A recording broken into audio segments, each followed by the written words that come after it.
नमस्कार मित्रों, युवा स्यात् साधु युवा। मैं विमलेश और आप देख रहे हैं संस्कृत स्पेस।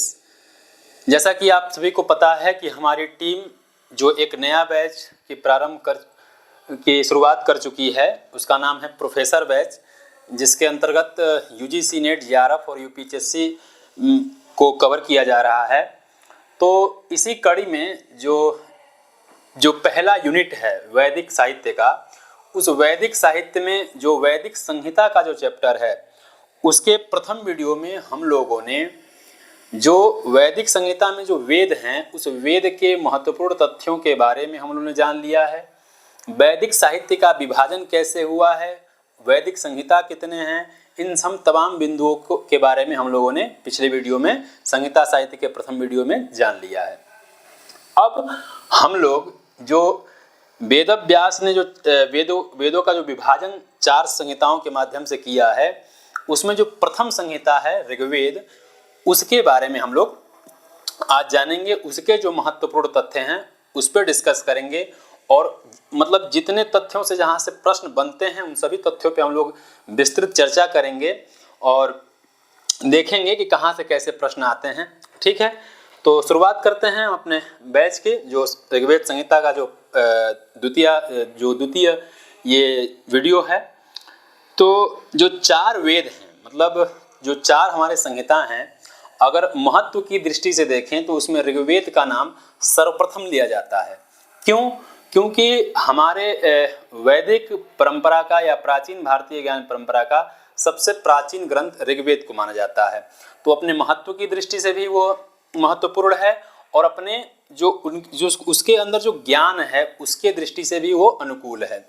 जैसे ऋग्वेद में धर्म के बारे में, संस्कृति के बारे में, समाज, राजनीति, अर्थ या दर्शन, काव्य, इन सभी का अद्भुत समन्वय मिलता है।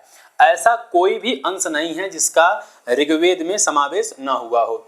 राजनीति के बारे में बात करिए, जैसे कि राजा कैसा होना चाहिए, राजा का राज्य कैसा होना चाहिए, राजा का अपने प्रजा के प्रति व्यवहार कैसा होना चाहिए, हम अपने धर्म को कैसे निभा सकते हैं, हमारे जो अर्थ के साधन हैं, जैसे हमारे प्राचीन भारत में जो कृषि के माध्यम से, उद्योग के माध्यम से, कुछ कला के माध्यम से अर्थों का उपार्जन किया जाता था।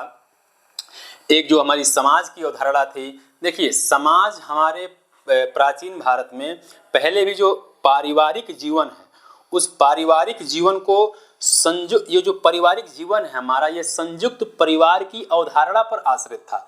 लेकिन दुर्भाग्य है कि इस समय ये जो संयुक्त परिवार की अवधारणा थी, वह इस समय किन्हीं कारणों से, जो समझ लीजिए किन्हीं कारणों से वह समष्टि से व्यष्टि की तरफ चल रही है।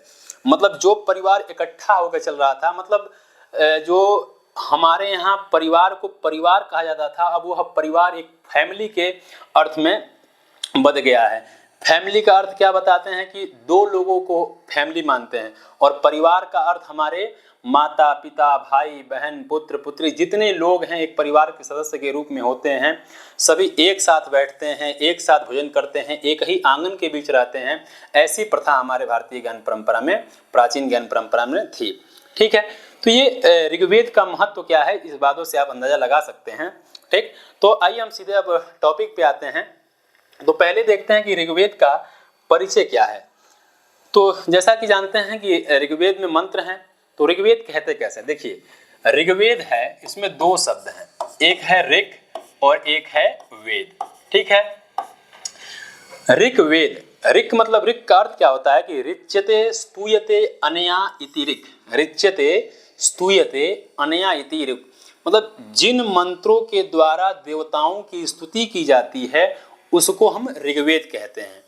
अर्थात क्या हुआ कि ऋग्वेद में देवताओं के आराधना से संबंधित जितने मंत्र हैं, अत्यधिक इसी की संख्या ऋग्वेद में ज़्यादा है। इसलिए ऋग्वेद को क्या कहेंगे? हम स्तुति प्रधान वेद कहेंगे। तो यहाँ से प्रश्न पूछ लिया करता है कि ऋग्वेद जो है वह कैसा वेद है, तो क्या उत्तर करेंगे आप कि ऋग्वेद स्तुति प्रधान वेद है। ठीक है, जो इसमें ऋग्वेद संहिता है, तो जैसा कि आप लोगों ने जाना कि जो मंत्रों का मूल भाग होता है, मूल रूप होता है, उसे हम संहिता कहते हैं। तो संहिता का अर्थ क्या हुआ कि संधि का जहाँ समन्वय होकर के एक मंत्र अपने मूल स्थिति में रहे, वह संहिता होता है। लेकिन यहाँ ऋग्वेद संहिता में जो संहिता शब्द है, उस संहिता शब्द का अर्थ क्या हुआ कि हम मंत्रों का संकलन करना। क्या है? मंत्रों का संकलन करना या संग्रह करना। यहाँ ऋग्वेद संहिता में जो संहिता शब्द है यहाँ पे उसका अर्थ यह है। ठीक है, तो अर्थात क्या हुआ कि ऋग्वेद में देवताओं का जो स्तुति की जाती है, उन मंत्रों के द्वारा जो देवताओं की स्तुति की जाती है, उन मंत्रों का संग्रह किस वेद में है? ऋग्वेद में है। ऋग्वेद ऐसा मतलब महत्वपूर्ण वेद है, इसलिए है क्योंकि ऋग्वेद का प्रभाव सभी वेदों पे पड़ा हुआ है। यजुर्वेद भी ऋग्वेद के महत्व को बताया है। सामवेद तो अधिकतम प्रायः सामवेद ऋग्वेद पर ही आश्रित है। तो इन बिंदुओं से भी आप अंदाजा लगा सकते हैं कि ऋग्वेद कितना महत्वपूर्ण है। ठीक है, इसके बाद जो ब्राह्मण साहित्य है, उस ब्राह्मण साहित्य में ऋग्वेद के आध्यात्मिक और दार्शनिक बिंदुओं की अत्यधिक और अच्छे प्रकार से व्याख्या की गई है कि वह चीजें हैं क्या, ऋग्वेद में जो चीजें बताई गई हैं उनका महत्व क्या है।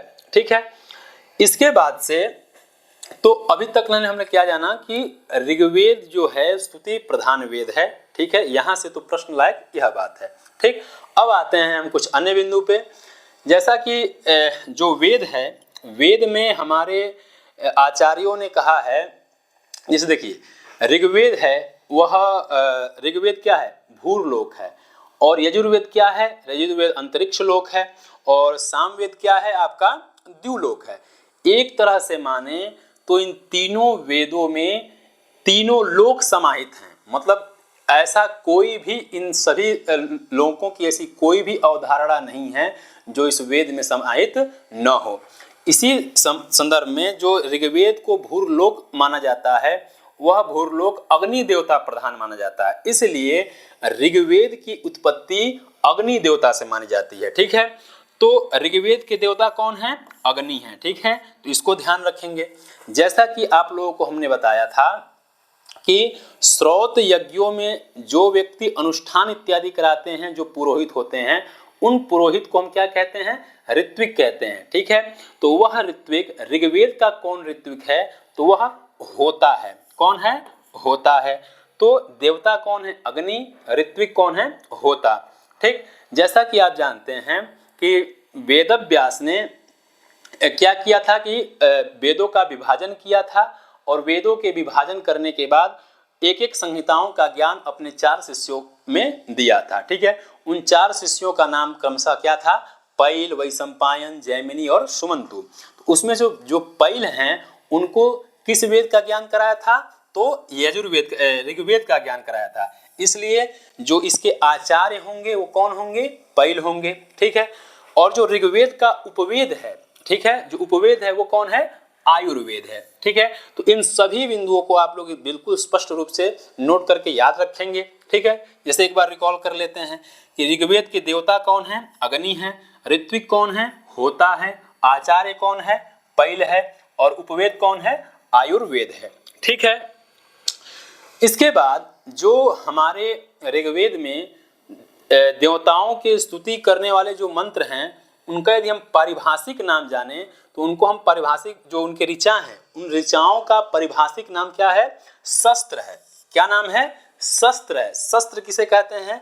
कि अप्रगीत मंत्र साध्या स्तुति ही शस्त्रम। अप्रगीत मंत्र साध्या स्तुति मतलब गीत रहित मंत्रों के द्वारा जिसकी स्तुति की जाती है उसे क्या कहते हैं? शस्त्र कहते हैं। अगर यहाँ पे हम क्वेश्चन की बात करें तो यह प्रायः यह पंक्ति पूछ लिया करता है कि यज्ञ में शस्त्र के द्वारा शस्त्र के द्वारा किसका पाठ किया जाता है? तो वह कौन है? होता है। मतलब होता के द्वारा ऋग्वेद का अनुष्ठान कराया जाता है, जिसका पारिभाषिक नाम, जिन ऋचाओं का पारिभाषिक नाम क्या है? शस्त्र है। तो इसका कभी कोई लक्षण उठा के पूछ लेता है कि अप्रगीत मंत्र साध्या स्तुति ही किम। ठीक, तो शस्त्रम। तो इस पंक्ति को आप लोग ध्यान रखेंगे। ठीक है, इस पंक्ति को ध्यान रखेंगे। जो ऋग्वेद है, उस ऋग्वेद में विचारों का संकलन है। मतलब उसमें जो ऋषियों ने जिस मंत्रों का साक्षात्कार किया था, वह साक्षात्कार करके अपने विचारों के माध्यम से देवताओं की स्तुति करने की विधियों को बताया है। ठीक है, तो इसमें यदि हम प्रश्न की बात करें तो आपको क्या चीज़ निकल कर सामने आई कि ऋग्वेद स्तुति प्रधान वेद है, ठीक है। और इसके जो देवता हैं अग्नि है, ऋत्विक होता है, आचार्य पैल है और उपवेद आयुर्वेद है। और इस पंक्ति को आपको ध्यान रखने हैं, ठीक है। अब आगे चलते हैं हम लोग। ये तो ऋग्वेद का परिचय रहा। अब इसे कुछ महत्वपूर्ण तथ्यों को देखेंगे हम। अब आते हैं हम ऋग्वेद के जो शाखा हैं। जैसा कि आप जानते हैं कि जितनी भी फ्रेंचाइजी होती है, मान लीजिए एनटीए है आपका, ठीक है। तो एनटीए तो है, लेकिन जो एनटीए है या यूजीसी है उसका एक ब्रांच आपका दिल्ली में है, ठीक है। लेकिन उसी के कार्य को करने के लिए, उसी के सुविधा को और आसान करने के लिए उसके 7 और सहायक क्या हैं, उसके फ्रेंचाइजी हैं जो अलग अलग जगहों पे हैं। तो ऋग्वेद में ऋग्वेद की बातों को तो बताया ही गया है, लेकिन ऋग्वेद को और अच्छे से बताने के लिए उसके अन्य अन्य शाखा भी हैं, ठीक है। तो शाखा के संदर्भ में यदि बात की जाए तो जो आचार्य पतंजलि जी हैं उन्होंने अपने महाभाष्य में कहा है कि ऋग्वेद के कुल 21 शाखा हैं, ठीक है। कुल कितने शाखा हैं? 21 शाखा हैं। लेकिन वर्तमान में वो 21 शाखा प्राप्त नहीं होते हैं और चरण व्यूह के अनुसार केवल 5 शाखाएं इस समय प्राप्त होते हैं, ठीक है। तो इसको आपको ध्यान रखना क्या है कि जो पतंजलि हैं वह ऋग्वेद के 21 शाखा मानते हैं और जो चरण व्यूह के अनुसार ऋग्वेद के कुल कितने शाखा हैं? 5 शाखा हैं, ठीक है। आइए उन शाखाओं के नाम जान लेते हैं कौन कौन है। उन शाखाओं के नाम हैं साकल, बाष्कल, आश्वलायन, सांख्यायन और मांडुकायन, ठीक। इन 5 शाखाओं में भी सबसे कोई महत्वपूर्ण शाखा है तो वह साकल शाखा है। क्यों? क्योंकि यह शाखा इस समय पूर्ण रूप से उपलब्ध है, ठीक है। तो इसलिए इन 5 शाखाओं में भी यदि बात करें सबसे महत्वपूर्ण शाखा कौन है तो वह साकल शाखा है, ठीक है। अब जिस ब्राह्मण में ऋग्वेद के मंत्रों के दार्शनिक एवं आध्यात्मिक व्याख्या की गई है वह ब्राह्मण कौन कौन से हैं तो वो आइए देख लेते हैं। तो वह ब्राह्मण है, एक ऐतरेय ब्राह्मण है और एक सांख्यायन ब्राह्मण है। और सांख्यायन के ही गुरु रहते हैं कौशितकी, इसीलिए सांख्यायन को हम कौशितकी के नाम से भी जानते हैं, ठीक है। तो कौशितकी पूछे या सांख्यायन पूछे, आप कुछ भी इसमें आंसर कर सकते हैं, दोनों आपके उत्तर सही रहेंगे, ठीक है। तो ऋग्वेद के ब्राह्मण कौन है? ऐतरेय ब्राह्मण है और सांख्यायन ब्राह्मण है। अब आते हैं जो ब्राह्मण में ऋग्वेद के मंत्रों के जो दार्शनिक एवं आध्यात्मिक व्याख्या किए गए हैं उन्हीं का और अच्छे प्रकार से दार्शनिक बिंदुओं का विवेचन करने के लिए जो एक नए साहित्य उपनिषद साहित्य की सृष्टि की गई थी, वह उपनिषद साहित्य में ऋग्वेद से संबंधित कौन उपनिषद हैं उनको देख लेते हैं। तो कौन है? एक ऐतरेयोपनिषद है, एक कौशितकी उपनिषद है और एक बाष्कलोपनिषद है, ठीक है। तो ये तो उपनिषद हैं, ये भी ध्यान रखिएगा। इसके बाद से एक साहित्य आता है कल्प साहित्य। कल्प साहित्य के लिए कहते हैं एक जैसा कि हम लोग संहिता साहित्य के प्रथम वीडियो में बताया था कि जो वेद के वेदत्व को बताने वाले जो आचार्य हैं उसमें से कौन है? एक आचार्य विष्णुमित्र, जिन्होंने क्या बताया था कि विद्यन्ते ज्ञायन्ते लभ्यन्ते एभिर धर्मादि पुरुषार्था इति वेदा। यह किसका मत था? विष्णुमित्र का। उन्होंने ही कल्प के व्याख्या में बताते हैं कि कल्पः वेद विहितानां कर्मणाम आनुपूर्वेण कल्पना शास्त्रम। वेद में विहित जो कर्म हैं उन कर्मों का अगर अच्छे प्रकार से जिसमें विवेचन किया गया है, आनुपूर्वेण, ऐसा नहीं कि कहीं से उठा करके शुरू से लेकर के अंत तक, प्रारंभ से लेकर के अंत तक सारी विधियों का जिसमें वर्णन अच्छे प्रकार से बताया गया है, उसे क्या कहते हैं? हम कल्प शास्त्र कहते हैं, ठीक है। वह कल्प शास्त्र कुल 4 तरह के होते हैं। कितने होते हैं? वह कल्प सूत्र कितने होते हैं? 4 तरह के होते हैं। कौन कौन? एक होता है आपका स्रोत सूत्र, एक होता है आपका स्रोत सूत्र, वह होता है जिसमें यज्ञों के विधान के बारे में बताया गया है, ठीक है। स्रोत सूत्र के बाद आता है आपका गृह्य सूत्र। गृह्य सूत्र में आपके संस्कारों के बारे में बताया गया है, ठीक है। शुल्ब सूत्र क्या होता है? एक होता है शुल्ब सूत्र। शुल्ब सूत्र में जो यज्ञ के वेदी होते हैं उन यज्ञ के वेदियों का निर्माण कैसे होता है इसके बारे में शुल्ब सूत्र में बताया गया है। जो भारतीय ज्यामिति शास्त्र है उसका प्रारंभ, उसका जो इतिहास है इसी शुल्ब सूत्र से ही माना जाता है, ठीक है। तो इसलिए भी ये महत्वपूर्ण है। और एक जो चौथा धर्म सूत्र है, ठीक है, चौथा कौन है, एक धर्म सूत्र है। इस धर्म सूत्र में सामाजिक जीवन के जितने भी नियम हैं, जितने भी विधि हैं, जितने भी निषेध हैं कि कौन कर्म किए जाएं, कौन कर्म नहीं किए जाएं, ठीक है, और जो क्रियाकलाप हैं, जो आचार के नियम हैं, इन सभी विषयों को इस धर्म सूत्र में समाविष्ट किया गया है, ठीक है। तो ये कल्प सूत्र 4 होते हैं। अब आइए देखते हैं कि ऋग्वेद का स्रोत सूत्र कौन है, गृह सूत्र कौन है, शुल्ब सूत्र कौन है और धर्म सूत्र कौन है, ठीक है। तो जो आश्वलायन और सांख्यायन है, यही दोनों स्रोत सूत्र भी हैं और गृह सूत्र भी है, ठीक है। तो आश्वलायन और सांख्यायन ये दोनों क्या हैं, स्रोत सूत्र भी हैं और गृह सूत्र भी हैं, ठीक है। और जो धर्म सूत्र है, एकमात्र वशिष्ठ धर्म सूत्र ऋग्वेद का है, ठीक है। इसमें से जो शुल्ब सूत्र है वह ऋग्वेद का शुल्ब सूत्र नहीं प्राप्त होता है। तो इसलिए ये भी एक विशेष बात हो जाती है कि यह कौन ऐसा वेद है जिसका शुल्ब सूत्र प्राप्त नहीं होता है। तो ऋग्वेद का शुल्ब सूत्र प्राप्त नहीं होता है, ठीक है। तो इस ऋग्वेद की जो शाखाएं से जो महत्वपूर्ण बिंदु हैं उसको हम लोगों ने जान लिया, ठीक है। तो इसको आप लोग ध्यान रखेंगे, ठीक है। अब आगे चलते हैं हम। आगे क्या है, ऋग्वेद का विभाजन। अब देखिए, किसी भी चीज का विभाजन इसलिए किया जाता है क्योंकि उसके हम महत्वपूर्ण बिंदुओं को अच्छे प्रकार से जान लें। अगर हम किसी चीज को तोड़ तोड़ करके हम जानते हैं तो उसको जानने में आसानी रहती है, हमारे माइंड पे कोई लोड नहीं पड़ता है, ठीक। क्यों? क्योंकि अथाह चीज हमारे सामने रख दिया जाए तो उसे हम देख करके घबरा जाते हैं।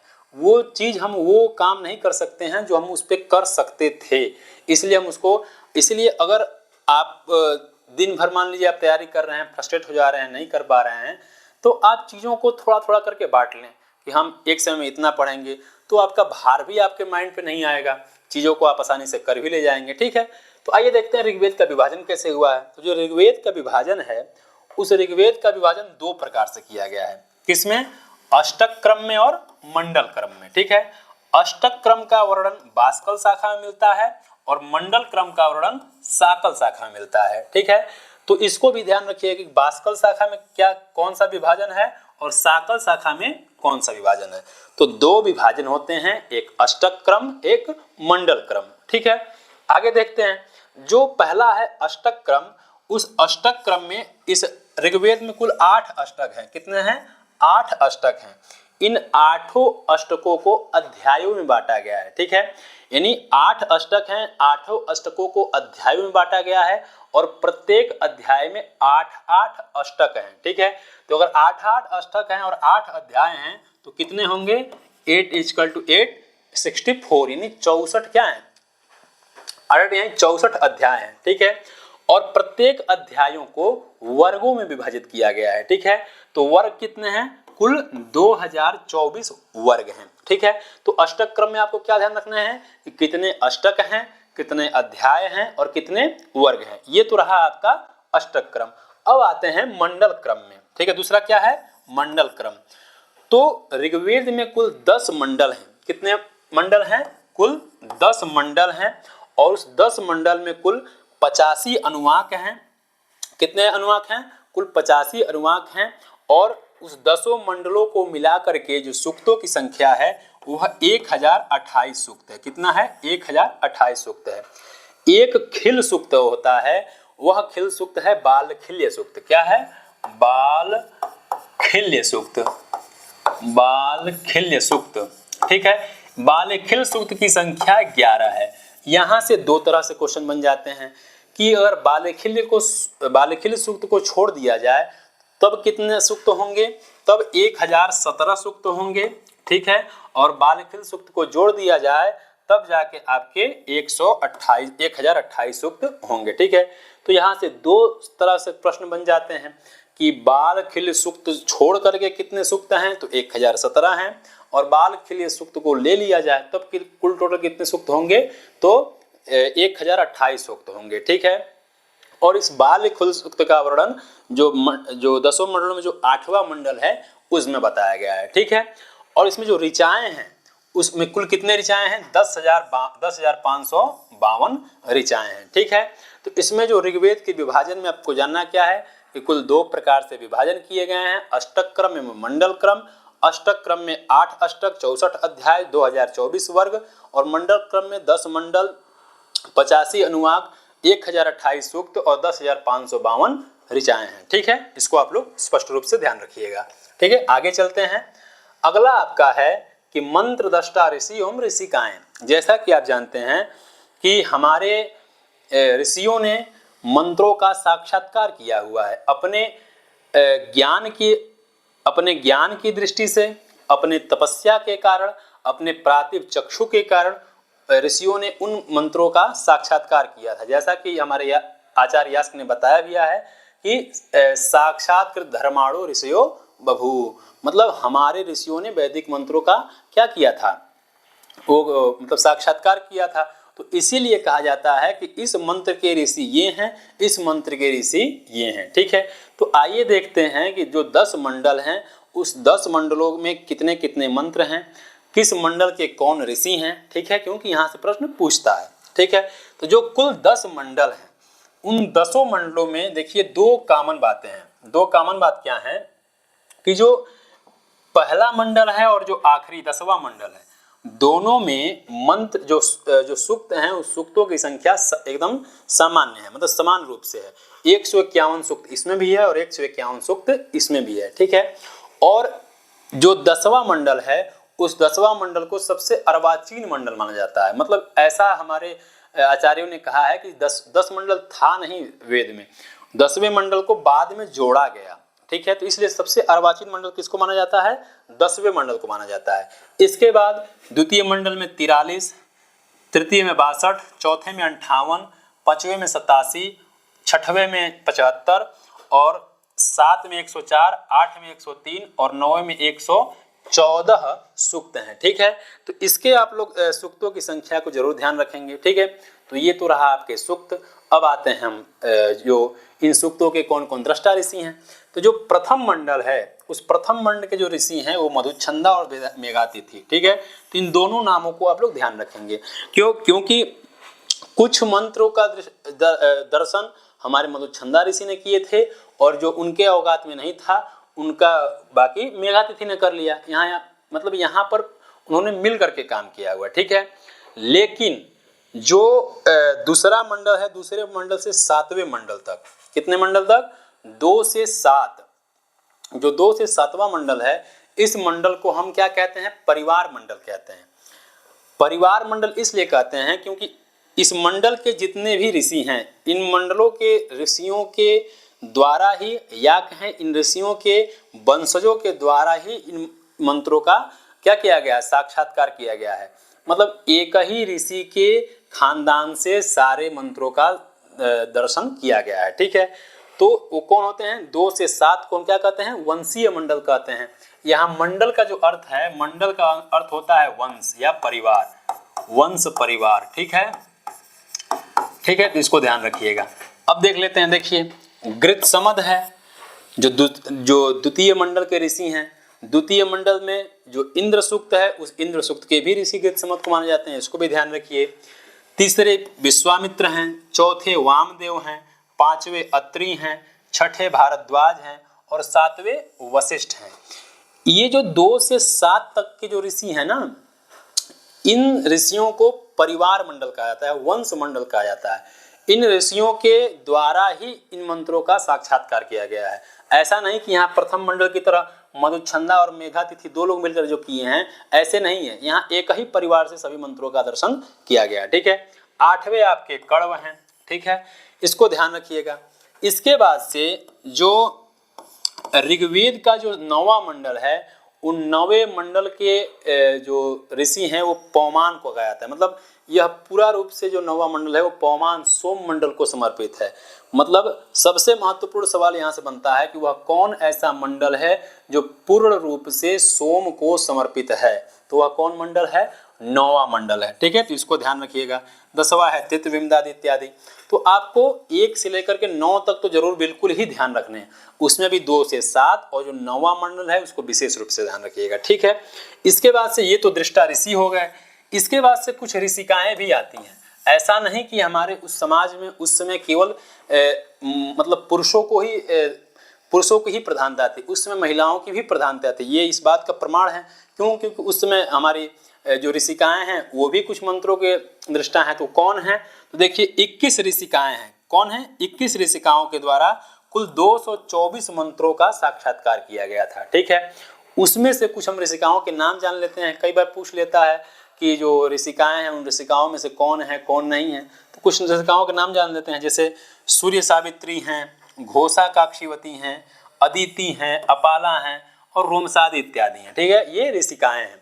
तो ऐसा नहीं है कि केवल हमारे ऋषियों ने ही मंत्रों का साक्षात्कार किया था, कुछ ऋषिकाएँ भी थीं जिन्होंने मंत्रों का साक्षात्कार किया था। ठीक है, तो मंत्रों के जो दृष्टा ऋषि हैं और जो ऋषिकाएँ हैं वो हम लोगों ने जान लिया। इसको आप लोग अच्छे से ध्यान रखेंगे, नोट कर लेंगे। ठीक है, आगे चले, हम लोग आगे चलते हैं।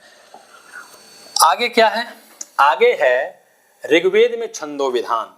जैसा कि आप जानते हैं कि जो अपने मन के विचार होते हैं, अपने जो मन के भाव होते हैं, उन मन के भावों को, विचारों को एक क्रमबद्ध तरीके से जिस पद्य में पिरोया जाता है और उस पद्य में पिरो करके जिसको हम गा करके दूसरे को सुनाते हैं, जिसके माध्यम से हम गाते हैं, वो जो गाने में जो सहायक होता है वह होता है छंद।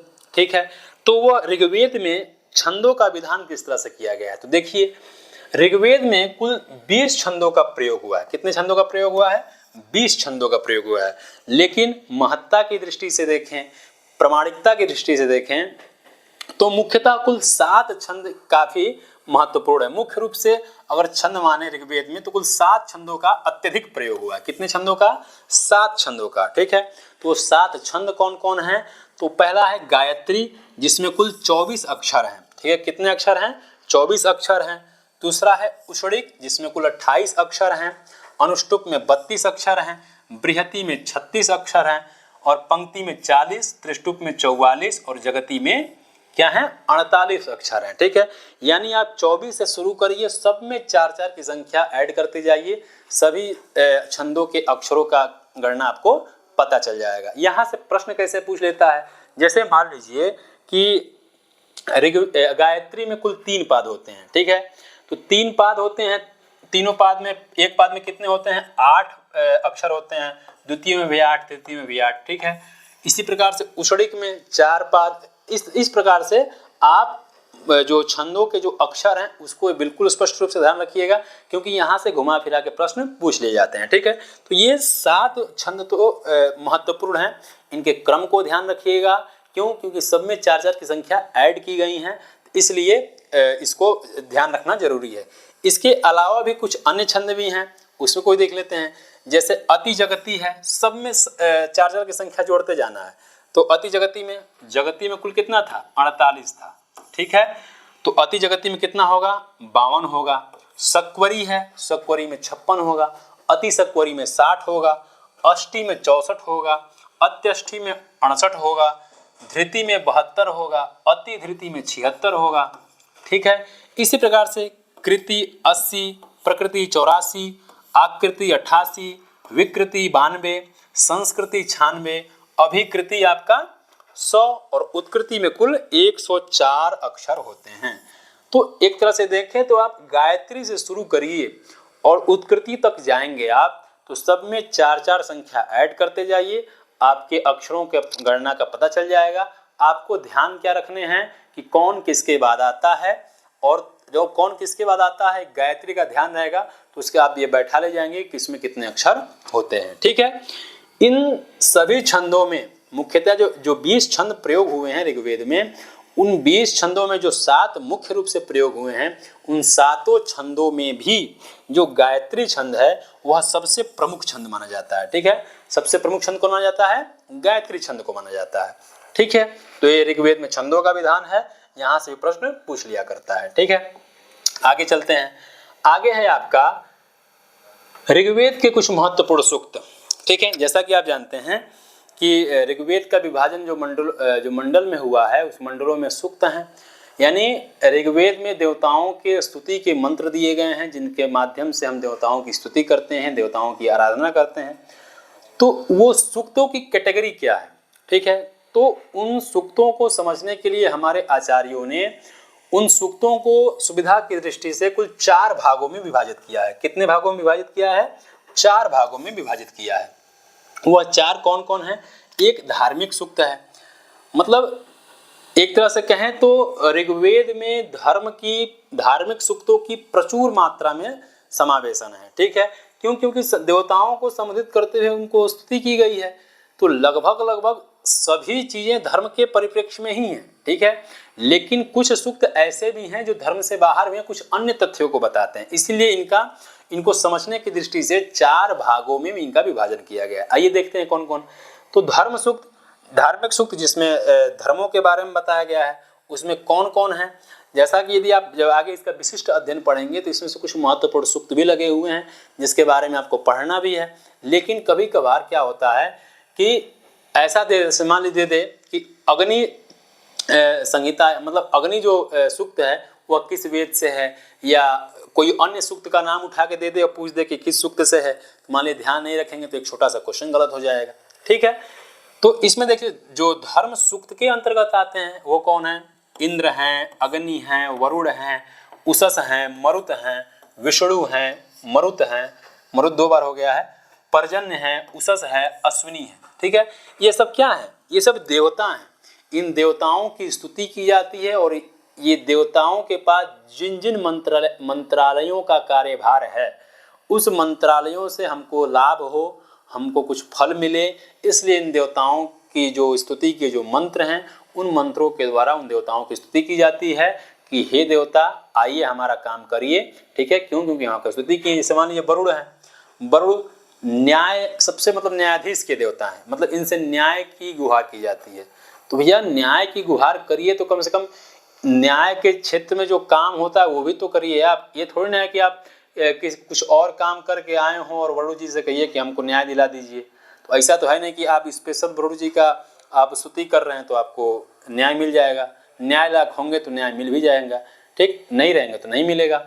आज के तरह नहीं है कि भाई यदि आप पैसा वाले हैं तो कुछ भी किए रहेंगे तो निकल जाएंगे, पहले की स्थिति कुछ अलग थी। ठीक है, इसके बाद दार्शनिक सूक्त है। क्या है? दार्शनिक सूक्त है। कुछ सूक्तों में जो हमारे दर्शनों के जो मूलभूत तत्व हैं उन तत्वों का विवेचन किया गया है, तो उसमें कुछ पूछ देता है कि कौन कौन है। जैसे पुरुष सूक्त है, हिरण्यगर्भ सूक्त है और नासदीय सूक्त है। इन तीनों सूक्तों को, पुरुष को, हिरण्यगर्भ को और नासदीय सूक्त को सृष्टि उत्पत्ति विषयक सूक्त कहते हैं। क्यों?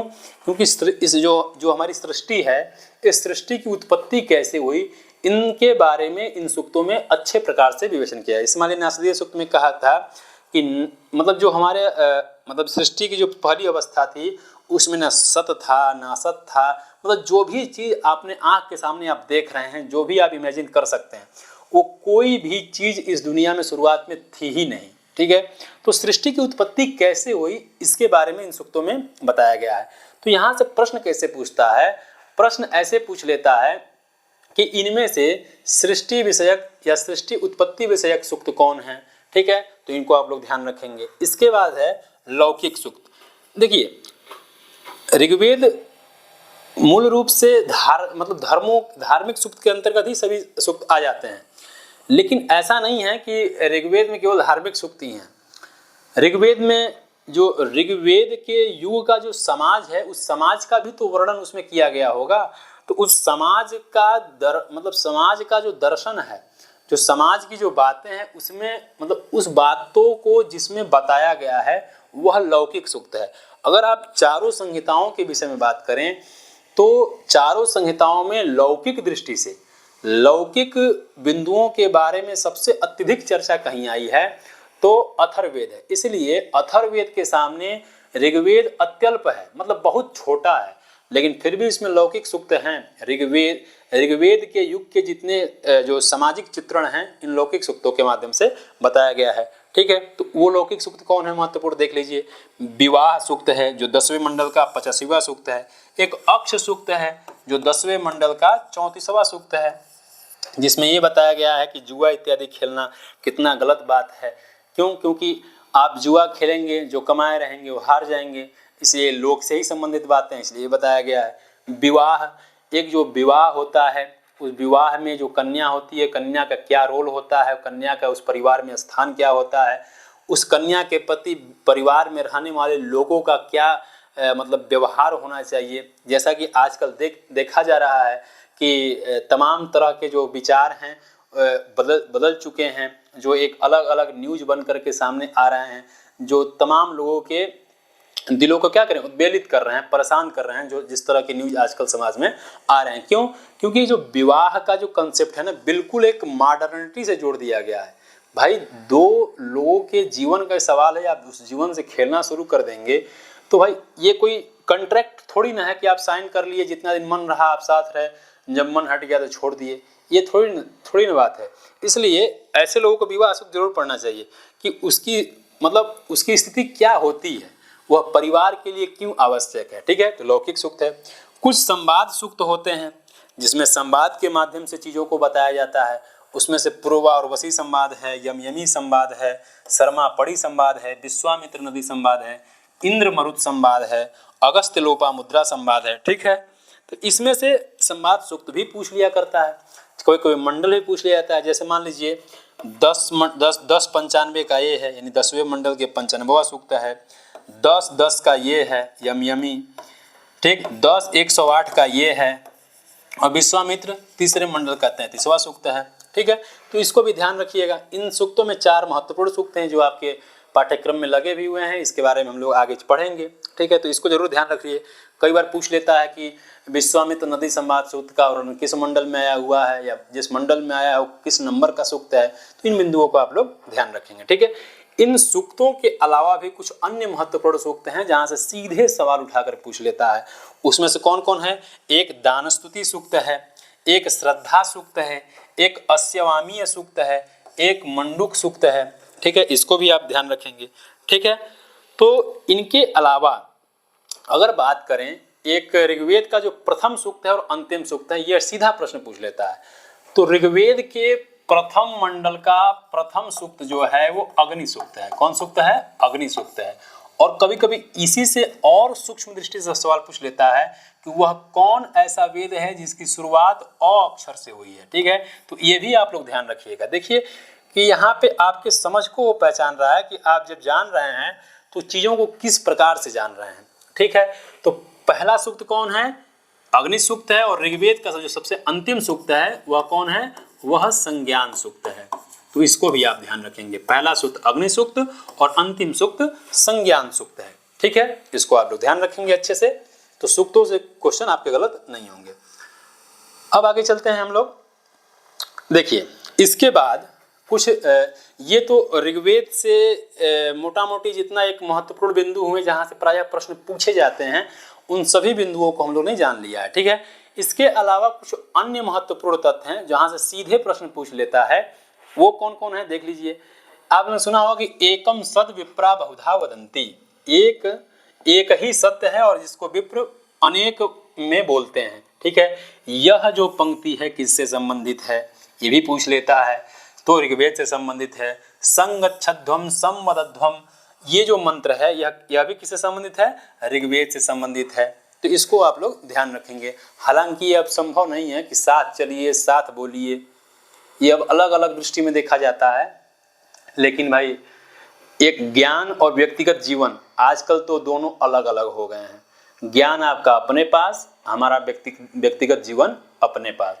दोनों एक दूसरे से सुनेंगे लेकिन अपने जीवन पे कोई प्रभाव नहीं पड़ने वाला है। ठीक है, इसके बाद जो देवता शब्द है, देवता शब्द देखिए ये स्त्रीलिंगवाची है। कैसा है? स्त्रीलिंगवाची है। तो कभी कभार ये भी पूछ लेता है कि देवता शब्द कैसा है, तो स्त्रीलिंगवाची है।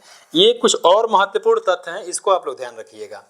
जो एक सामान्य बात है उसका तो हम लोग जान लिए, कुछ अन्य महत्वपूर्ण उसको हम लोग जान रहे हैं। ठीक है, इसके बाद जो ऋग्वेद का जो साकल शाखा है, जो सबसे महत्वपूर्ण शाखा है, उस साकल शाखा के अनुसार यह माना जाता है कि समान वह आकुति, यह ऋग्वेद का क्या है? अंतिम मंत्र है। अर्थात जो ऋग्वेद का अंतिम सूक्त है संज्ञान सूक्त, उस संज्ञान सूक्त का अंतिम मंत्र इस साकल शाखा के अनुसार समान वह आकुति के हिसाब से, समान वह आकुति को माना जाता है। ये भी ध्यान रखिएगा।